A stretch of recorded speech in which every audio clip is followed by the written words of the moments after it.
Welcome to the Afterspin, opinions from thought leaders in our state. I want to ask John Hood and Chris Fitzsimon. It's been estimated that 12,000 North Carolinians have died from the opioid epidemic since 1999.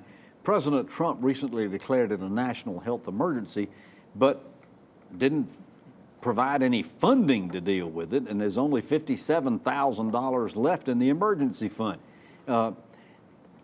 Aside from the funding issue, what needs to be done to try to stem this health crisis, Chris? Well, it's very complicated, but there's a lot of things that we can do. We have to work with the doctors who prescribe opioids and figure out a way to get rid of, maybe limit prescriptions, don't let as many on the street.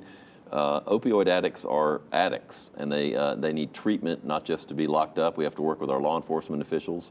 I think this is a public health crisis like we've never seen before, and I'm not sure we've felt it yet in North Carolina. It's coming. It's going to be even bigger.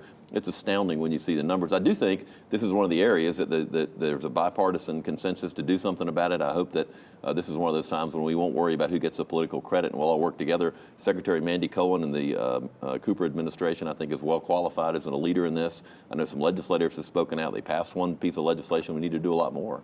John, there are pockets in North Carolina where there are growing problems with this for sure. What's your take on what we need to do? Well, in addition to the things that Chris talked about and to the funding issue, which I do think as a conservative, it's appropriate to have, as we do, substance abuse as part of our health system and have that be available and address the problem. But I just want to caution people not to get too optimistic that somebody has some perfect 100% or 90% solution. It's sitting on a shelf and there just isn't enough money, and if we had enough money we could take it off the shelf and solve it.